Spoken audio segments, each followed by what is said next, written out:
In this second part of the lecture, we're going to focus specifically on sexuality in colonial America, and we'll look a little bit more at what was considered acceptable sexual behavior and what might have been considered deviant behavior. And then lastly, on who it was that was actually policing such behavior and why it was so important to do so. So let's start off just quickly with the story of Samuel Terry. Terry lived in the 17th century in New England, and he was arrested several times for sexual misconduct. The first time, he received several lashes for, quote, chafing his yard to provoke lust in front of the meeting house. The next time, just a few years later, he had a child with his wife when she was only 5 months pregnant, proving that sexual misconduct and premarital sex had taken place. But his payment of a fine for this activity wasn't the last penalty he had to face for sexual misconduct. Just a few years later, once again, he's fined, along with 8 other men, for performing an immodest and beastly play. And yet, despite all of this, he commanded respect in his community. He worked as the town constable, and at one point, the court even entrusted him with the custody of another man's infant son. So I told you the story of Samuel Terry because in many ways he shows us that the stereotype of American colonists as being prudes is very much untrue. Today the word puritanical quite literally means sexually repressive, but not all colonists were Puritans, as you all well know at this point. And if we want an accurate portrayal of sex in colonial America, we have to both incorporate and challenge the puritanical stereotype. Early Americans certainly paid close attention to the sexual behavior of others, but they didn't do it because they wanted to completely stop all sexual expression. Instead, they wanted to channel it into what they considered to be the proper setting. They saw it as a duty and a joy within marriage and for the purpose of procreation alone. The religious beliefs and the family-centered economy of the time period supported this ideal.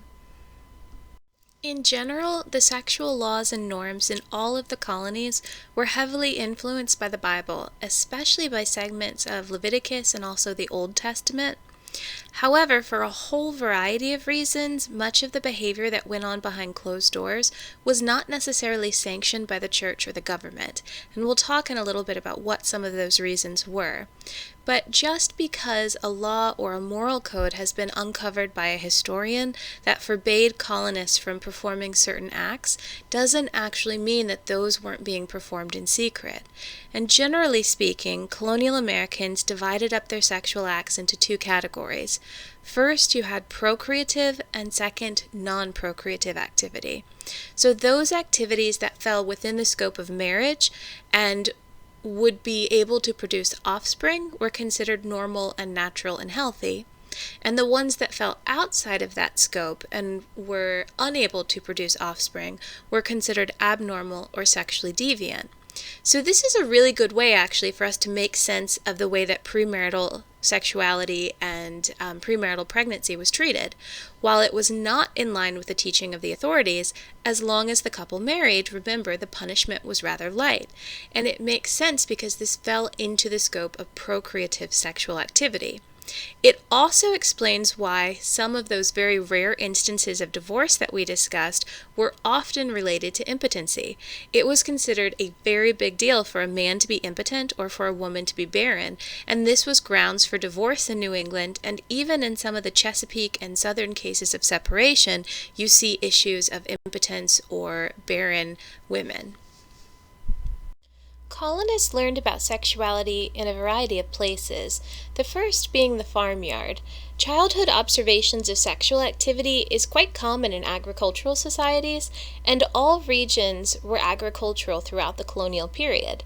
Procreation could easily be seen in the barnyard, and colonial laws against bestiality and scattered prosecutions for buggery with farm animals attest to the influence of these sightings.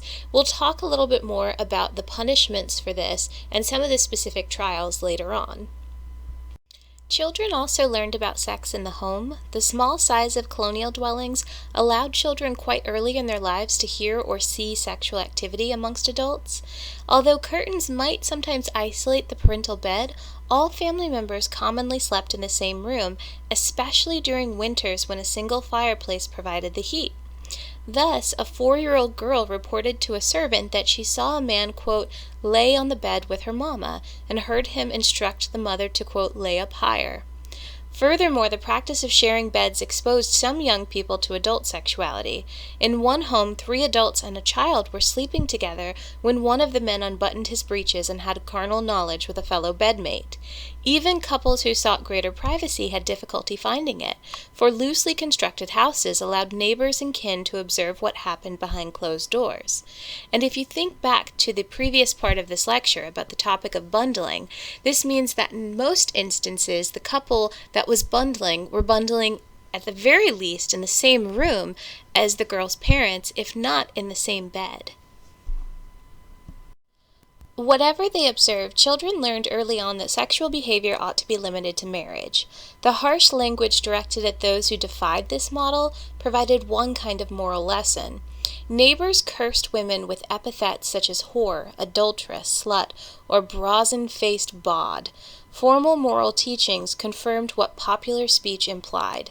Clergy and lawmakers warned that sex ought to be limited to marriage and aimed at procreation rather than merely physical gratification.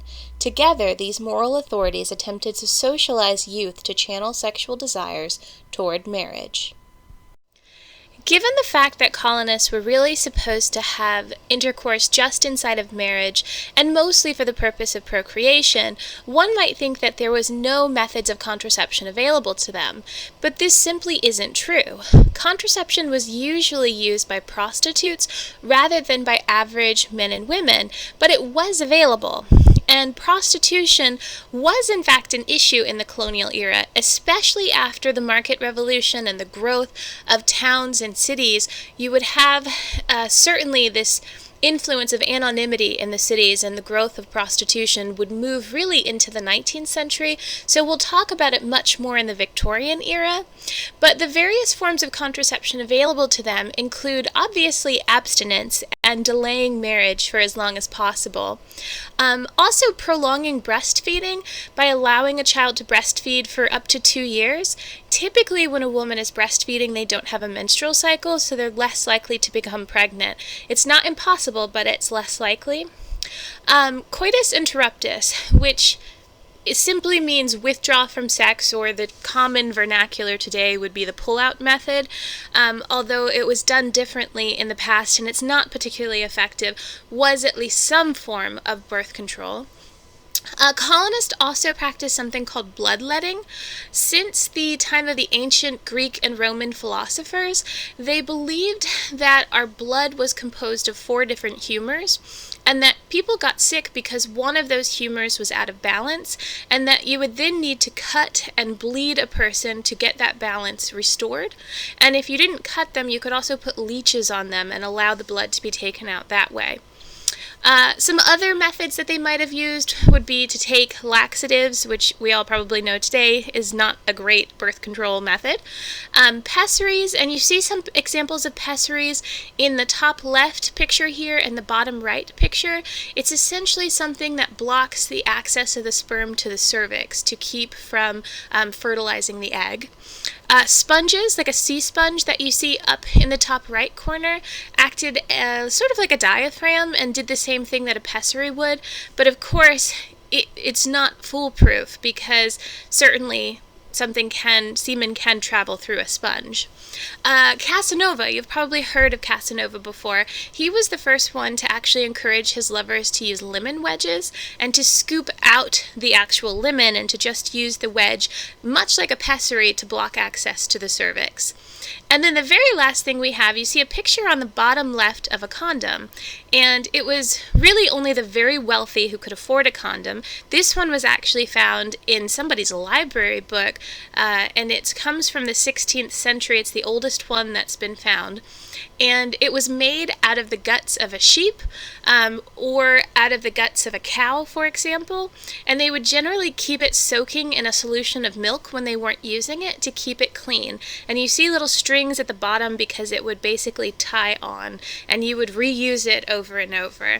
So obviously, all of these methods of contraception are not the most effective, but they are something by way of preventing pregnancy.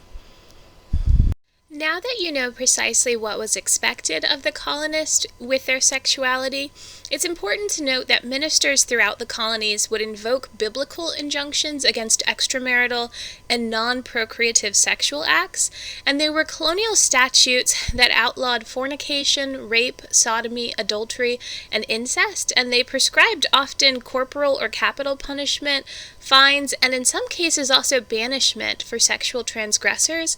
And early in the colonial era, banishment was a really serious thing, because if you were in a remote area surrounded by Native Americans who weren't friendly to your group, then if you were banished from your society, you could very well perish in the wilderness. And the fact that there were so many laws with injunctions against these kinds of acts tells us that they had to make the laws because these things were being done. And we have lots of examples in the court records of people being punished for engaging in non-procreative or extramarital sexual acts. So we're just going to look briefly at a couple of these issues and see why they were so important to the colonial authorities. One of the interesting laws that governed sexual practice in colonial America was that of seed spilling. And in places like Massachusetts, the practice of masturbation was very seriously condemned by the clergy. And they condemned this on the basis of a passage in the Bible from Genesis chapter 38, verse 9. And it's the story of Onan. And the story of Onan is one in which Onan's brother passes away. And based upon something called a levirate marriage, he was expected by God and called upon by God to marry his brother's wife. But he knew that if he married her and that if he produced a child with her, that child would continue on his brother's line rather than his own. So when he did marry her and when he had intercourse with her, he spilled his seed upon the ground rather than performing intercourse the way that the Lord had instructed him to. And in the verse that comes after this, the Lord's wrath ends up with Onan being killed. And so citizens of various colonies were encouraged then to report the practice of seed spilling, which included a lot of different sex acts, but it mostly dealt with masturbation, wherever such cases were discovered. And the initial punishment in Massachusetts, because it was punished with death in Genesis, was also death. And then later on, the punishment was changed in the later part of the 17th century to be just 4 hours in the stocks. Bastardy was problematic for the colonists because it threatened the centrality of marital reproductive sexuality, and it also posed a particularly troubling economic problem for the colonists, which was who would provide for the children born out of wedlock in a society in which the family was the central economic unit. So lest the costs fall upon the members of the community, colonies passed bastardy laws that were patterned upon English antecedents that severely punished the parents of bastards and attempted to hold the purported father responsible for the child's care. In order to establish paternity, like we have discussed before with the 12 angry women, midwives would question an unmarried woman during labor, and they believed that she was incapable of lying about the father's identity at this point. The court would then accuse the father, and they would mete out punishment to both parents in the form of fines or whipping, along with an effort to enforce marriage. Maryland courts, for example, doled out 39 lashes to parents of bastards, while Connecticut courts sentenced 5 pounds and 10 stripes of the lash. By the mid-18th century, a lot of courts had stopped punishing the parents for their sexual transgressions, and they concentrated almost entirely on obtaining support for the child. It was then left to the churches to enforce morality and try to pressure the parents of the bastards into actually marrying one another. Both the stigma as well as the cost of bearing an illegitimate child led some unwed mothers, both free and servant, to actually commit infanticide, which is the killing of their child. And because unwed mothers attempting to avoid prosecution would sometimes claim that their child had been stillborn or had died of natural causes, the colonial laws, just like the English laws, assumed maternal guilt if a bastard child was found dead. So it was a crime then to conceal the death of a bastard child, and widespread concern about infanticide led the colonies by the 18th century to enact laws providing that unless sworn witnesses could testify that a child was stillborn, the mother of a dead bastard was presumed to be guilty of murder. Nonetheless, New England courts charged only 32 women with infanticide in the 17th century. Although the overall indictment rate was over twice as high in the Chesapeake, conviction rates were much lower in the South. As in other criminal prosecutions, black servants and slaves had a higher conviction rate than all of the whites, both free or servant. Even though infanticide rates remain low throughout the colonies, the crime provides really a frightening symbol of the wages of sexual sin.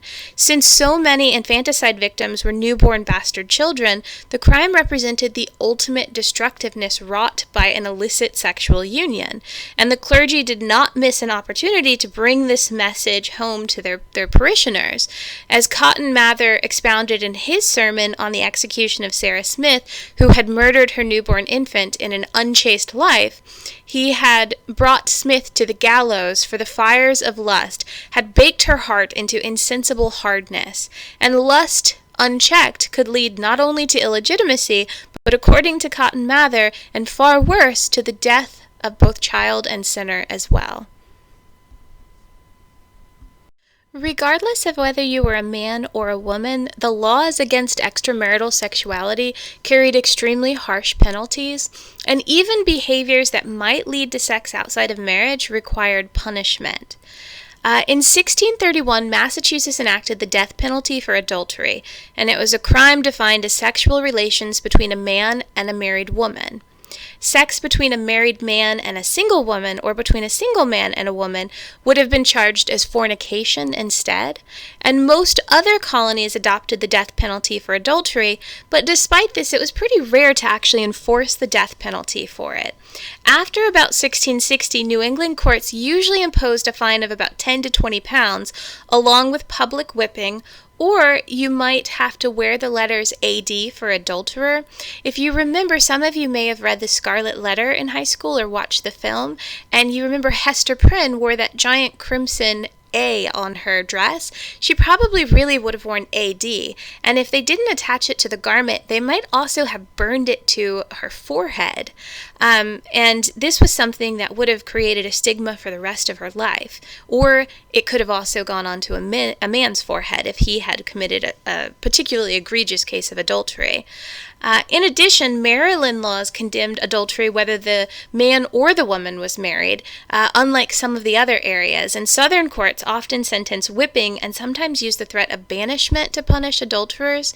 And at this point, to be banished was an extremely frightening thing, because in the early colonial era, you might be banished out of your community and into hostile territory where natives were living, which could certainly result in your death.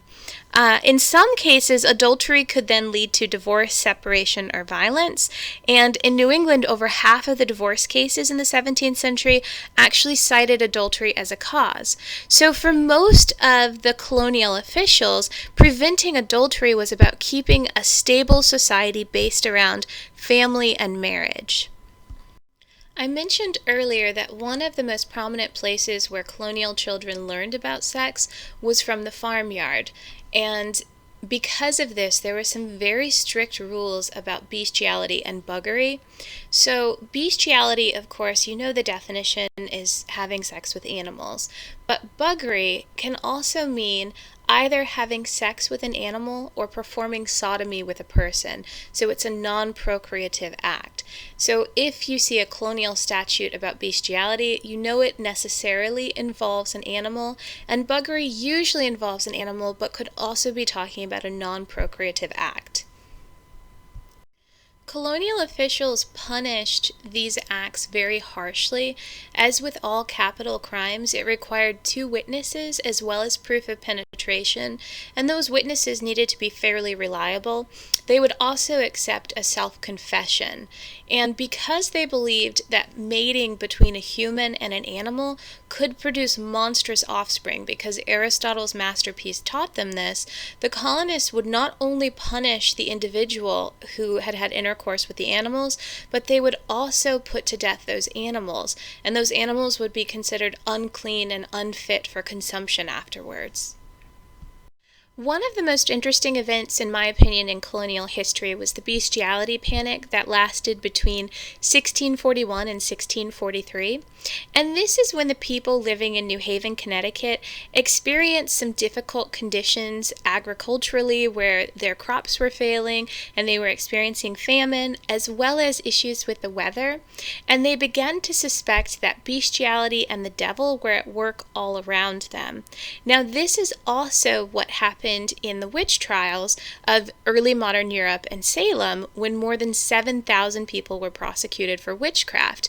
They would look to a supernatural explanation for many of the calamities that had befallen them.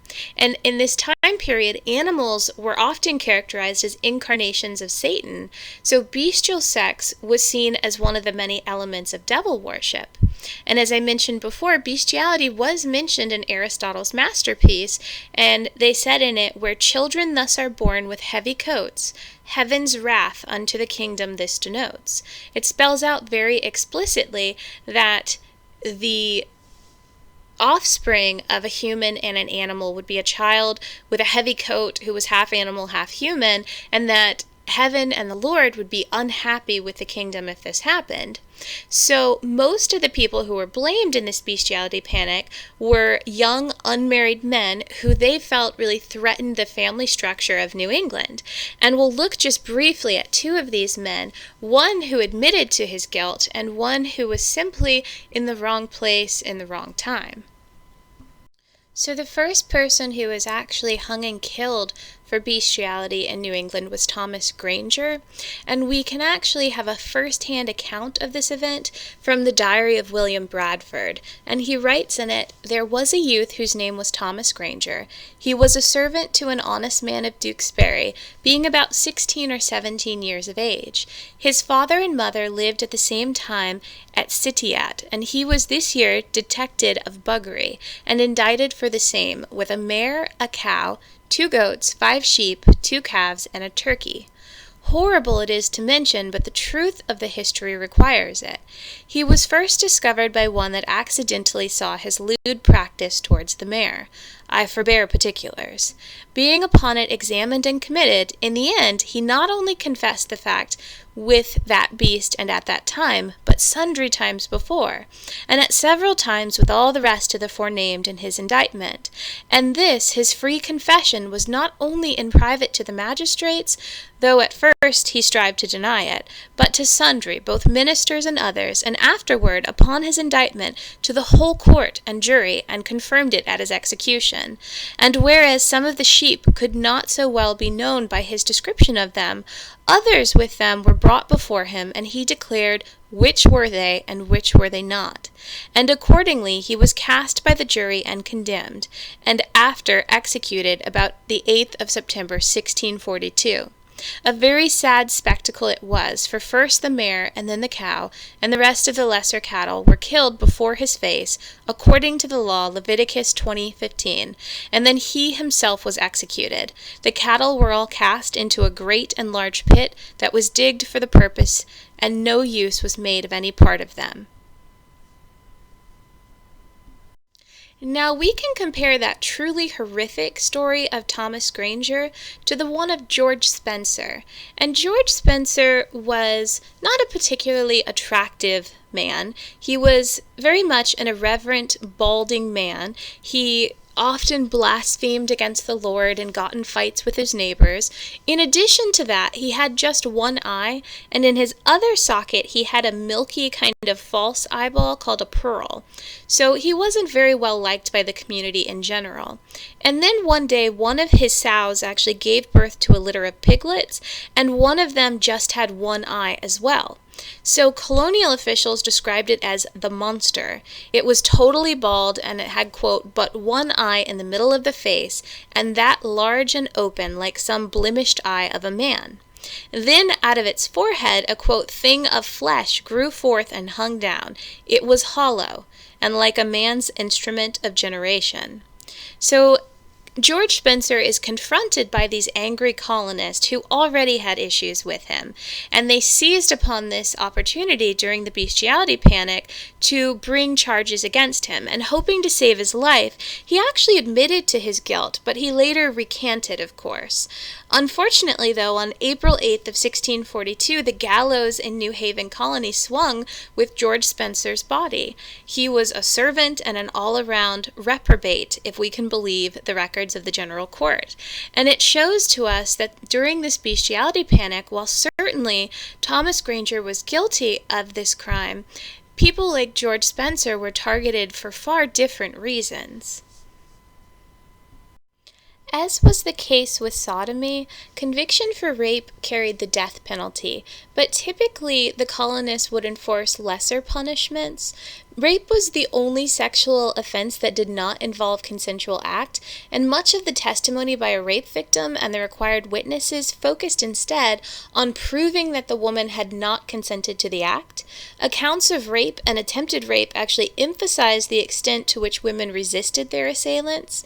Nonetheless, convictions and sentencing patterns disclose quite a bit of reluctance to prosecute men fully for the crime in the colonial era.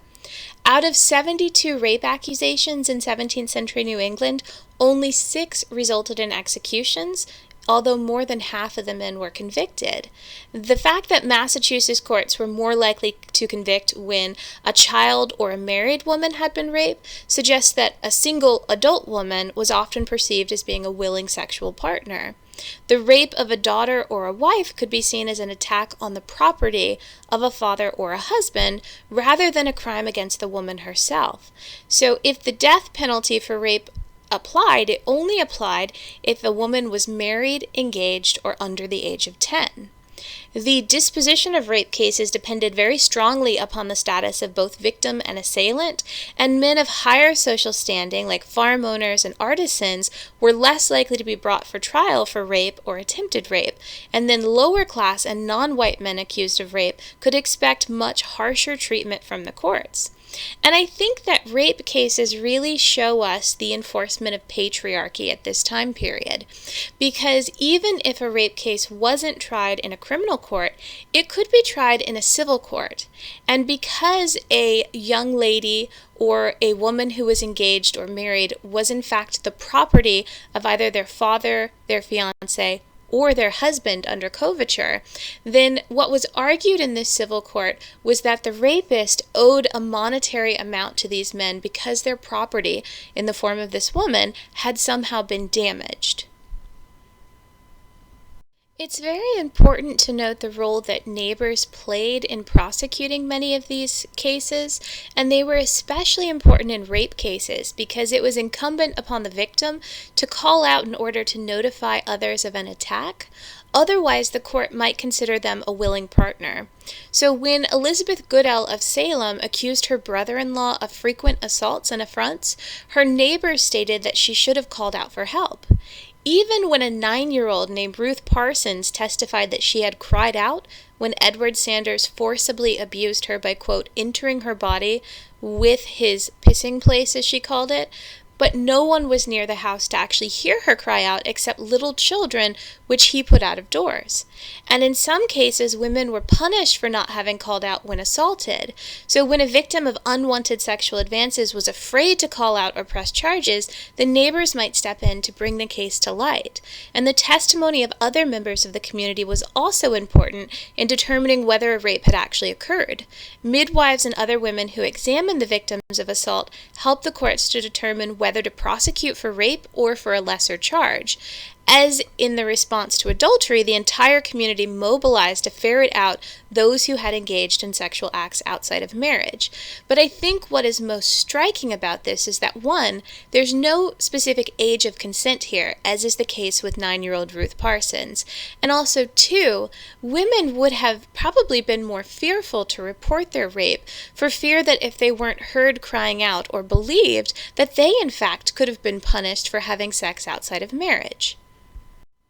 Homosexuality, and sodomy in particular, was also a capital crime in all 13 of the original colonies.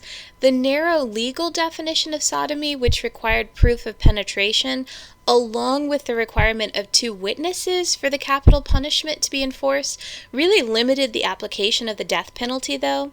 At least 5 men were executed for sodomy or buggery during the 17th century, 1 by the Spanish in Florida, 1 in Virginia, 1 in New Haven, and 2 in New York. Nobody was executed for sodomy in the 18th century, but men convicted of sodomitical acts, such as spending their seed upon one another, received severe and repeated whipping, burning with a hot iron, or banishment from their community. As in other moral cases, the higher status of the accused, the less likely they were to receive severe punishment.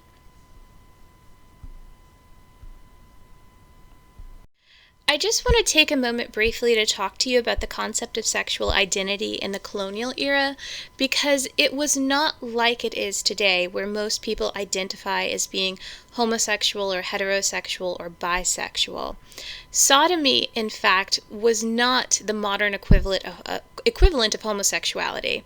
It referred to any unnatural or non-procreative sexual act. So that could have been anything from sex between 2 men, between a man and an animal, which we might call buggery or bestiality technically, or between a man and a woman. So, for example, when a Maryland woman sued her husband for divorce, and she said that he had committed, quote, diverse inhumane usages and beastly crimes, she could have been talking about sodomy within their marriage or with another man. And although the term sodomy was not applied to sexual relations between women, because necessarily penetration could not exist, New Haven did list amongst its capital offenses women's acts against nature. So the few surviving cases that refer to lewd behavior between women weren't punished as harshly as those between men. They would either be whipped or they would receive an admonishment. Unlike a lot of Native American tribes where they had two-spirit people who lived as a woman and married a man but were born anatomically male, colonial society didn't really have any permanent cultural category for those who engaged in sexual relations with members of their own gender. Like other centers, women or men who were punished for unnatural sexual acts did not acquire a lifetime identity as a homosexual, and they could be reintegrated into the fold once they accepted their punishment and once they apologized, especially in front of the church congregation. In the late 17th century, the prohibition of interracial sex and marriage emerged as an additional sexual boundary. In the early years of settlement, before slavery became entrenched when we still relied upon indentured servitude, interracial unions, though unpopular, didn't necessarily elicit a harsh punishment.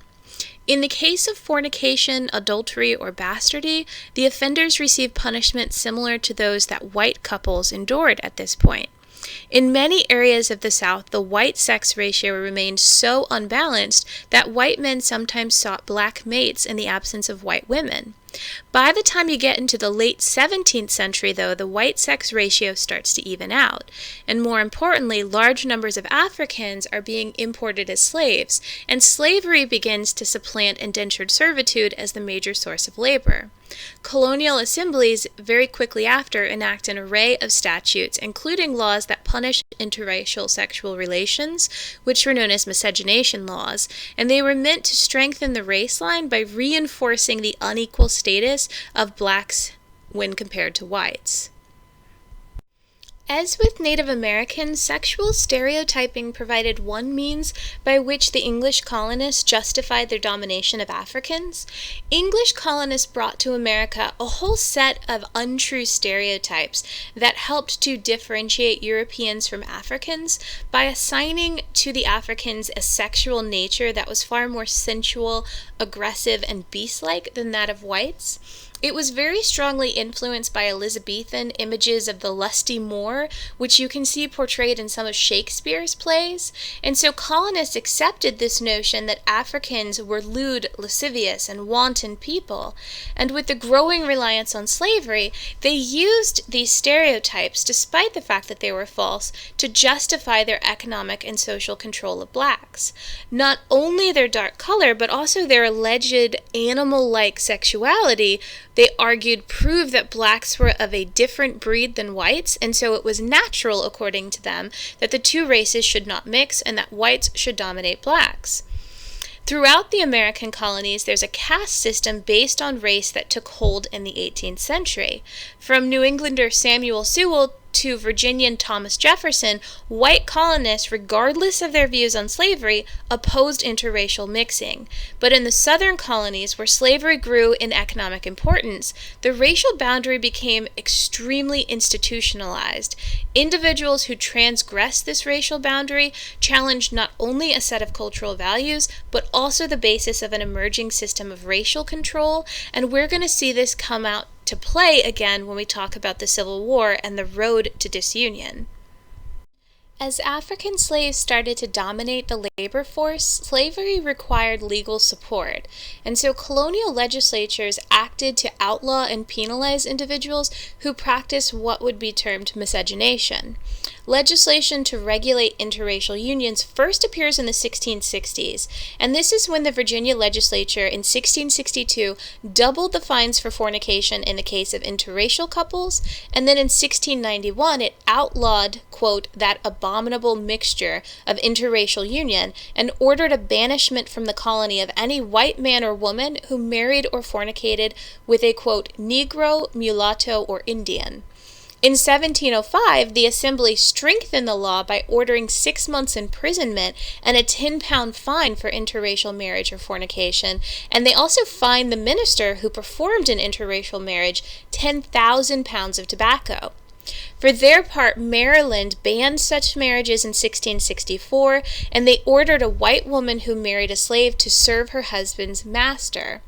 Between 1705 and 1750, all of the southern colonies, as well as Pennsylvania and Massachusetts, passed laws prohibiting interracial marriages and any other, quote, unnatural and inordinate copulations between whites and blacks. And then discriminatory treatment of interracial children further supported the institution of slavery.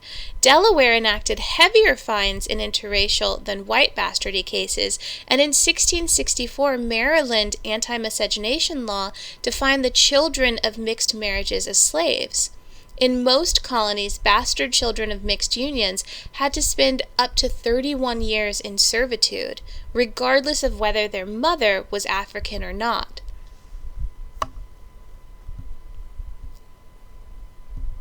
The laws against miscegenation did not entirely prevent the formation of interracial unions.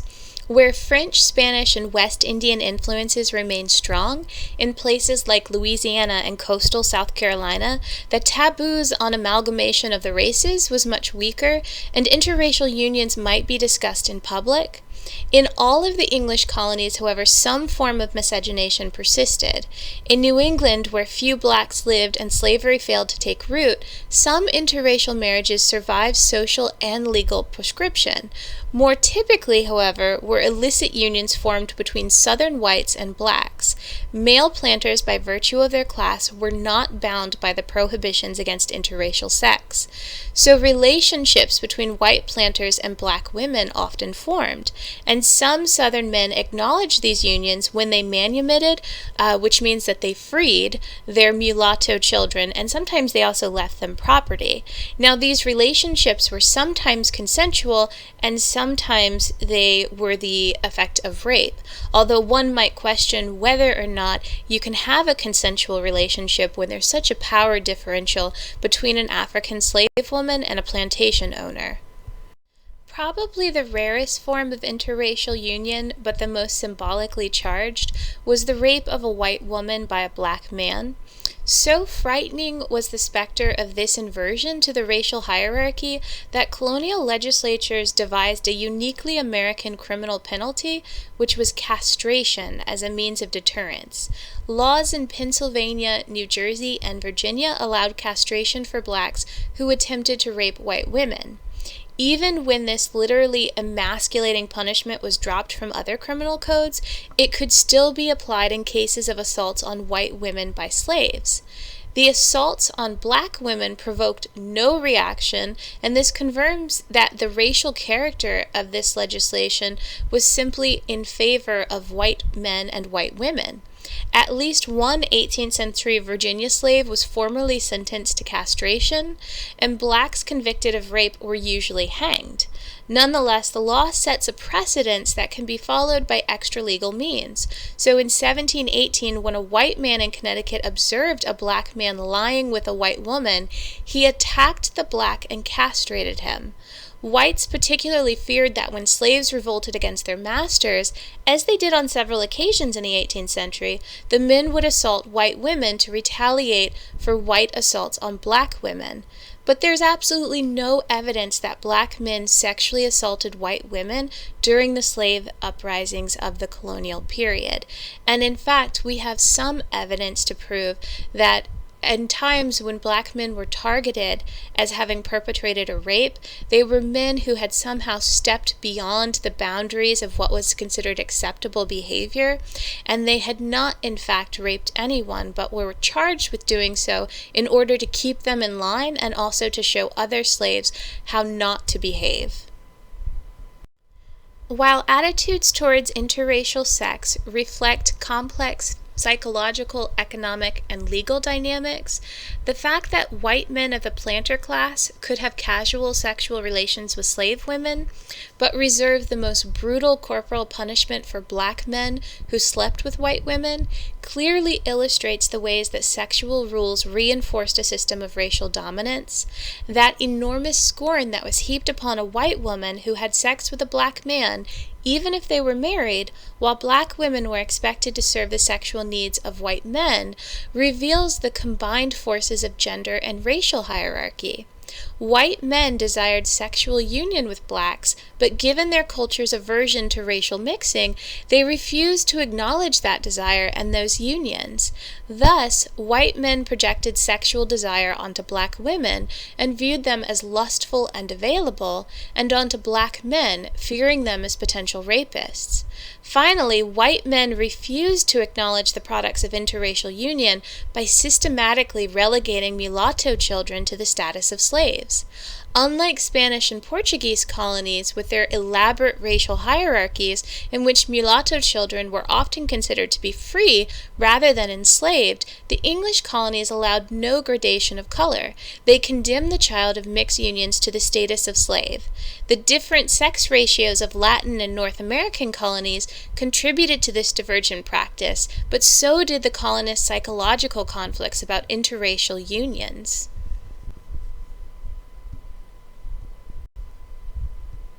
While it's clear that colonial society upheld an ideal of marital reproductive sexuality, and many individuals put this into practice, there was definitely a minority, a significant minority, that deviated from the norm when they committed adultery, sodomy, incest, or rape, or when women bore bastard children. And the records that we have from the church as well as from the court reveal extensive efforts of colonists to identify, outlaw, and punish such practices. In particular, there were three main authorities who were regulating morality at this point. You've got the church, then you have the court system, and lastly, you have neighbors. Yet, in some ways, these colonial officials ultimately failed in their responsibilities. So the question becomes, why might this have happened? Community regulation of sexuality was one of the most important mechanisms by which sexuality was controlled and by which morality was enforced in the colonial era.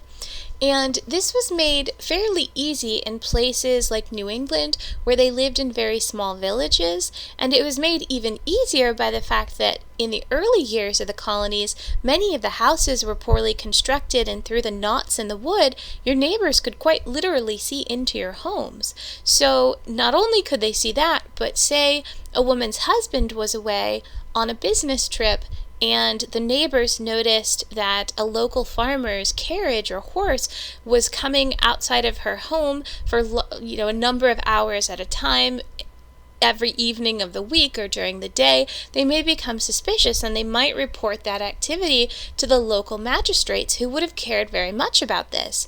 Especially in New England, with the Puritans and the Pilgrims, they required members of the community to be moral stewards for one another. They were supposed to zealously guard the moral standards within their community as Christians.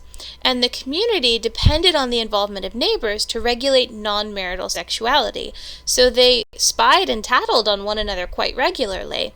And in order to convict adulterers and fornicators in court, you had to have the testimony of neighbors. You also needed the testimony of neighbors when it came to a rape case, for example, as you needed 2 witnesses, or a case for sodomy. Any kind of capital case required 2 witnesses. So all of this starts to change, though, around the 1750s, because the market revolution occurs, in which you see the growth of large towns and cities, and we move away from simply an agricultural and agrarian society into a more industrial one. And the area in which you're living in these big cities, like Boston or Charlestown or Philadelphia, it's just too large for your neighbors to spy on one another and report back to the magistrate. So sexuality begins to be less regulated when it comes to the communitarian ethos in the second half of the 18th century. All English colonists inherited a legacy in which the state played a role in the regulation of personal life. This isn't something that Americans are necessarily familiar with today, because the court generally and the state generally stay out of a person's bedroom. So it would be hard for you to imagine going up in front of a court and having to testify in a fornication case or in an adultery case. But all the way up until the 1950s, someone could in fact go to jail for committing adultery. From the very founding of each of the colony, courts had mobilized to impose sanctions in response to sexual offenses.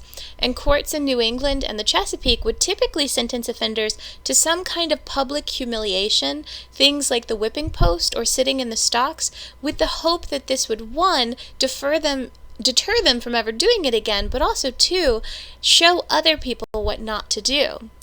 However, over time, the regulation of sex in the courtroom changed. The colonies developed from relying upon independent small farms that produced just enough for the family living there, to large farms that produced agriculture that was sold in a large marketplace, which eventually gave rise to towns and cities.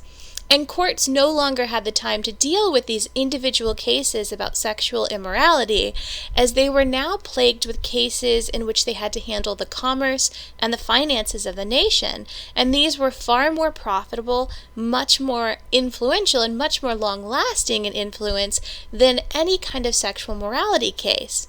In addition, women lost a lot of their access to the court system during this transformation because they were not a part of that public sphere of earning money and of the marketplace. And as a result, sexuality became something that was increasingly regulated by the family. The last aspect of colonial regulation of sexuality was, of course, the church. And ministers were known for giving these very fire and brimstone sermons, such as that of Jonathan Edwards, who preached a sermon entitled "Sinners in the Hands of an Angry God." And he spoke about the fact that mankind was like a spider that was dangling precariously over the fiery pits of hell. And he warned them that at any moment they could commit an immoral act that would doom them to hellfire for eternity. And often these ministers would point out the biblical passages and injunctions against non-procreative sex acts, and they would make colonists feel guilty and scared, and they would even make them feel guilty for very natural forms of sexuality, such as nocturnal emissions, things that they couldn't control. And in addition to the usual network of courts that we have today, before the American Revolution, some colonies, especially those in New England, had ecclesiastical courts, and these were church courts that had the exact same power to punish or forgive colonists. So imagine if you were forced to stand in front of your entire church congregation and discuss the most private and lurid details of your sex life. This is the kind of humiliation that colonists would endure if they were caught in an act that was viewed as sexually immoral. Generally speaking, as long as they accepted their punishment and they publicly confessed and repented, then they would be accepted back into a New England congregation, and at the same time, the minister would have the benefit of confirming what the proper sexual rules were. When someone was convicted of a capital crime like infanticide or rape, the clergy would seize this as an opportunity to preach an execution sermon, and they would elaborate on what the wages of sexual sin were and the fact that people needed to resist temptation. And all of this served the larger function of reminding the community of the fact that sex belonged within marriage.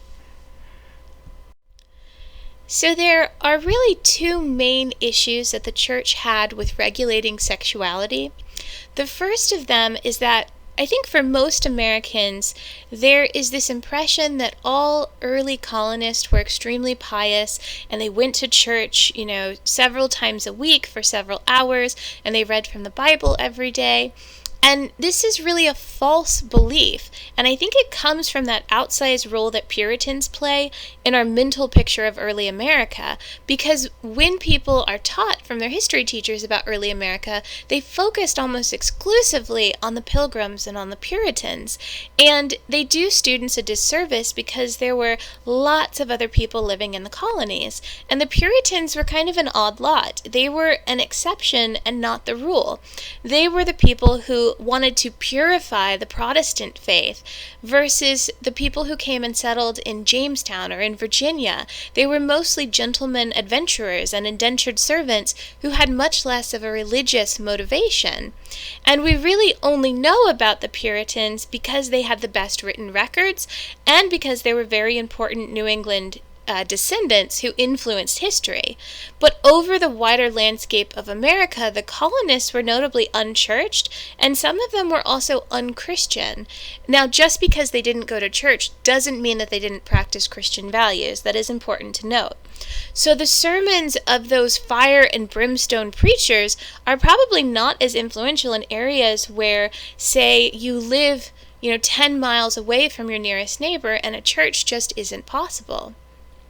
The other big issue with this is that Christianity really doesn't pick up speed and adherence in the colonies until the 1750s. And this is when we experience something called the Great Awakening. It was a religious revival that swept through the eastern seaboard in all of the British colonies. And it caused the decline of the faith of Puritans as well as of Pilgrims, and the rise of these new Christian denominations that were based off of Protestantism. And the reason that we actually have a separation of church and state is because of this Great Awakening. No one of these groups wanted the God of another Christian denomination to become more powerful in the government than theirs. So they actively chose during the Revolutionary era to stop state regulation of religion and of religious morality, and instead to separate the function of the church and the government. So after this point, this sort of what was viewed as sexual immorality by the church was not something that was going to be regulated by the state or enforced. The regulation of deviance in the American colonies from the mid-17th through the mid-18th centuries helped to enforce the system of marital reproductive sexuality and to maintain white dominance over blacks.